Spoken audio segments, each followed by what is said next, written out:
Good evening. Let us discuss today's current affairs.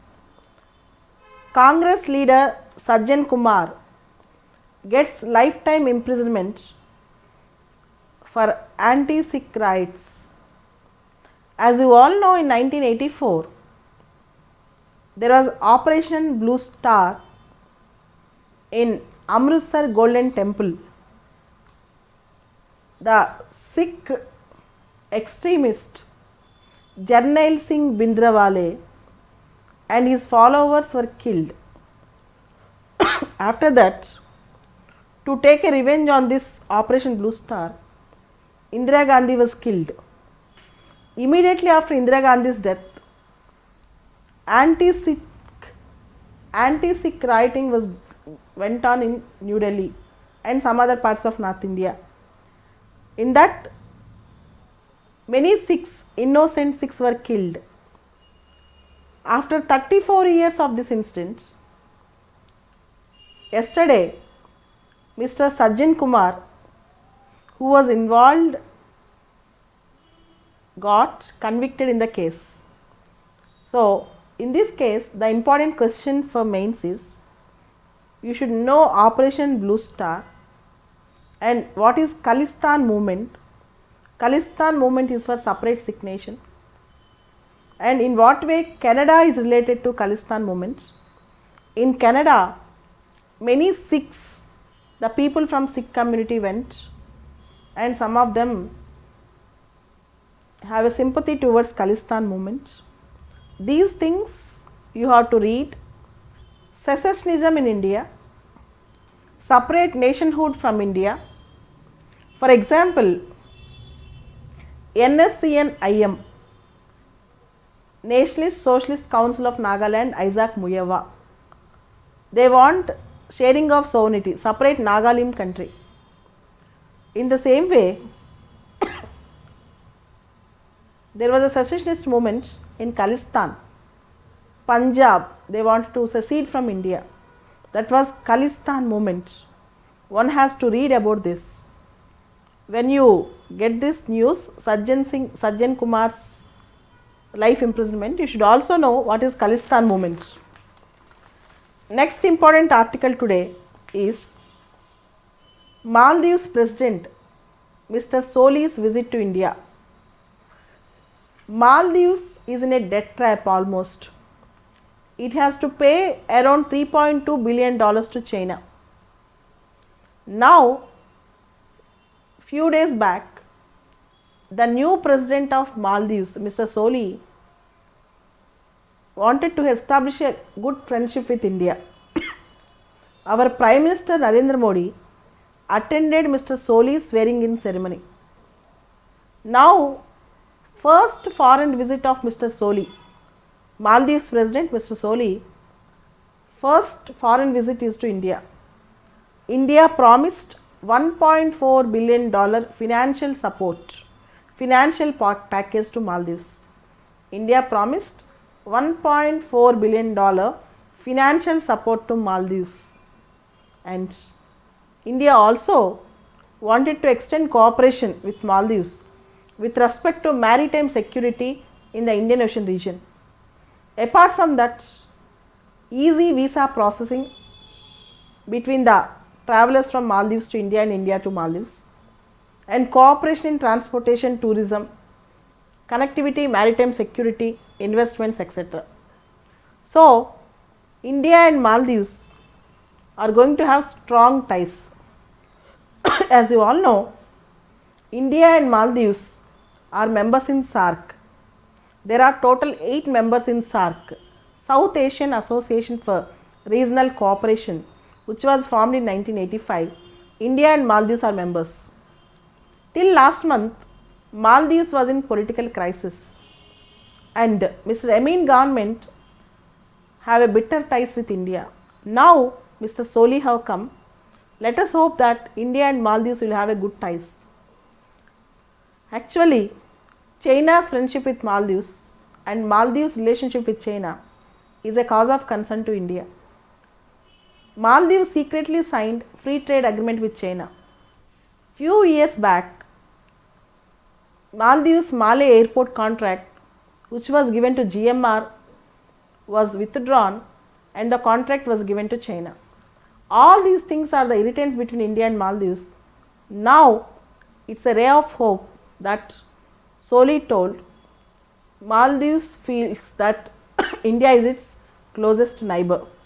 Let's hope that India Maldives relations will fare better. Coming to the next article, oxytocin. Oxytocin, a veterinary drug and also a drug which is given to the mothers, was banned last year. Oxytocin, OXYTOCIN, oxytocin. Now Delhi High Court lifted the ban on oxytocin. There was an allegation that oxytocin was misused as a veterinary drug on various living creatures, but oxytocin is a life-saving drug for most of the women. Around 45,000 women in India die immediately after delivering the babies because of their postpartum issues. Oxytocin is a drug which is also a cheap drug, which is a cost-effective drug to help the maternal care. Now oxytocin is again allowed. And in the recent elections, in Telangana and Mizoram, in Telangana TRS, in Mizoram, Mizo National Front won the elections. In Chhattisgarh, Madhya Pradesh and Rajasthan, Congress formed the governments. And there is a lead article today in Hindu that again people are favoring centrist political parties. You all know political parties are basically divided into three: rightist, leftist, centrist. Congress is considered a centrist party, but this is only on paper, any political party, not only Congress, because ideologies have become myths in political parties. Ideologies have just become myths in political parties.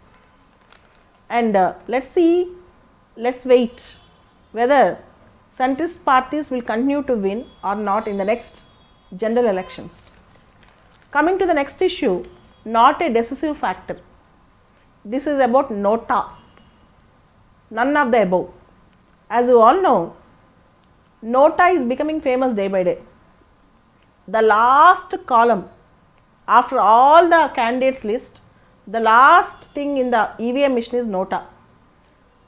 Even if Nota votes really count, it makes no difference. The reason is, even if more people vote for Nota, Nota votes will not be taken into consideration, though they will be counted.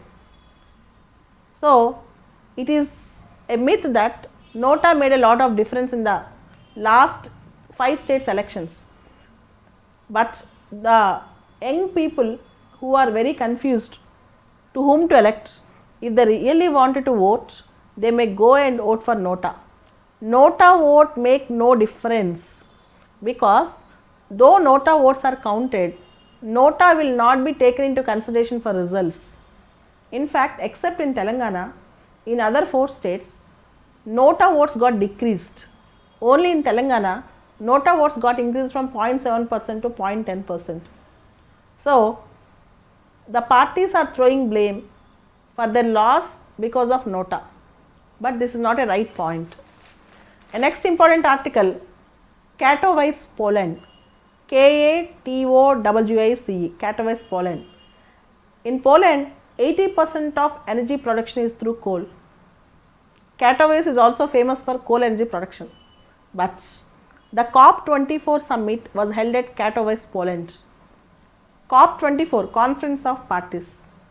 Here we should understand a point. There is a UN mechanism called UNFCCC, United Nations Framework Convention on Climate Change. Every year, that is annually, it conducts COP summits. So right now we have COP24 held already over at Katowice, Poland. Next year we are going to have COP25, is going to be held at Chile. Next year COP25 is going to be held at Chile. Now Katowice summit. First of all, you should know some basic facts about COP summits. Basically COP21 is considered as Paris Summit. COP21 was held at Paris. So, Kyoto Protocol is not successful. In place of Kyoto Protocol, by 2020, by the year 2020, we need to have new protocol. So, that was discussed in Paris, and in all the nations have given INDCs, intended nationally determined contributions. What do you mean by INDC? INDC means intended nationally determined contributions. That means countries promise something for climate protection. So, 2020 New Deal should come into existence. Katowice Summit have discussed this. They have approved draft rule book. But here we should understand a point. Recently, Intergovernmental Panel on Climate Change have released a report on climate change. We should cap the climate change only up to 1.5 degrees Celsius based on pre-industrial levels. But even if you take care, it may go up to 3 degrees Celsius. The atmospheric heat may go up to 3 degrees Celsius. It represents climate catastrophe. So, humans, flora, fauna, agriculture, what not, even ice sheets will get more, no, they will get melted. Most of the places will become low lying places will be submerged. So, the urgent need is within a decade or two, we have to reduce the emissions, otherwise we are going to see a big disaster in the world. And in fact, in Katowice they have agreed that from 2024 onwards, every alternative year, the states will submit their greenhouse gas emissions and what steps have taken to reduce greenhouse gas emissions. It is a time for all of us to work hard to reduce the adverse effects on climate change, particularly greenhouse gas emissions. And here, environmental activists are not happy with Katowice Summit. They are not even happy with the language which they have used in Katowice Summit. Another important thing is, unless the rich countries fund to the poor countries with respect to climate change promises, the poor countries cannot themselves keep up the promises. Funding is the most important problem for climate change issues. Technology transfer, funding. Poor countries cannot do anything unless the rich countries support. And the countries like Kuwait, Australia, America, Russia, Saudi Arabia, etc., they are not happy with the IPCC report, Intergovernmental Panel on Climate Change report, recent report, saying that climate change levels should be fixed to pre-industrial levels of 1.5 degrees Celsius. So, all these things should be taken into note, and Katowice COP24 Summit is very important for the exam. These are the important current affairs today.